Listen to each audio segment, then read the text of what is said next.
আজি আমি দুপৰীয়াৰ আহাৰত পাবদা মাছ আৰু বগা তিল বগা সৰিয়হ পিচি পেলাই এনেকৈ বনাম।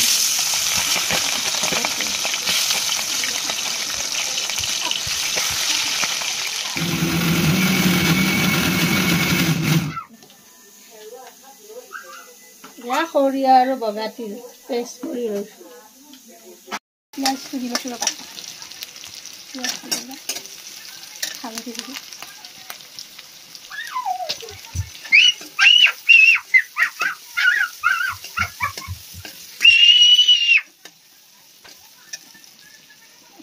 পেষ্টখিনি দিলোঁ ৰ'বা। সৰিয়হ আৰু বগা তিলৰ পেষ্টখিনি।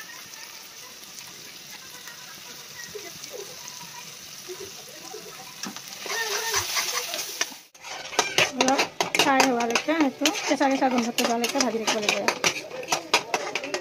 হ'ল পাবদা দিয়া মাছ, কি বগা তিল আৰু সৰিয়হৰ লগত, আৰু আজি আমাৰ স্পেচিয়েল ৰান্ধি। আজি তামাম হ'ব।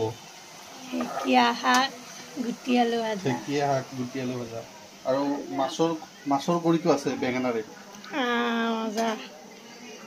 অনলাইনত অৰ্ডাৰ কৰি আনিছোঁ আজি। মাছটো সৰিয়হৰে বনাম। সৰিয়হ দিয়া এইটো।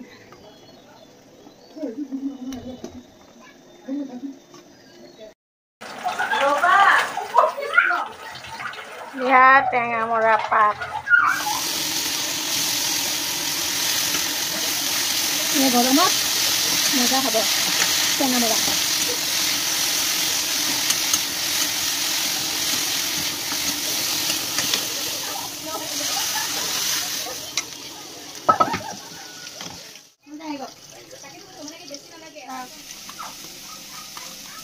কি হ'ব এয়া?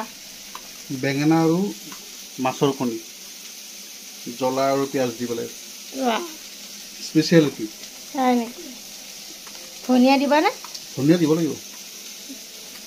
ধনিয়া দিম। বেছি জলকীয়া নিদিবা, চবে খাব না। পিঁয়াজ দিলোঁ। পিঁয়াজ দি পেলাই জলকীয়া দিয়া নাই? জলকীয়া দিম নে নিদিম? জলকীয়া দুটামান দি দিম বাৰু। জলকীয়া পিছত দিম। মাছৰ তেলটো দি দিম।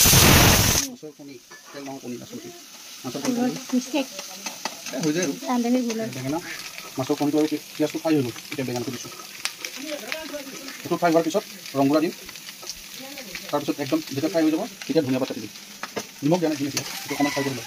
বেঙেনাটো গুড়ি কৰি দিলোঁ, অকণমান ভাঙি দিলোঁ, তেতিয়াহে তাত টেষ্ট উঠিব।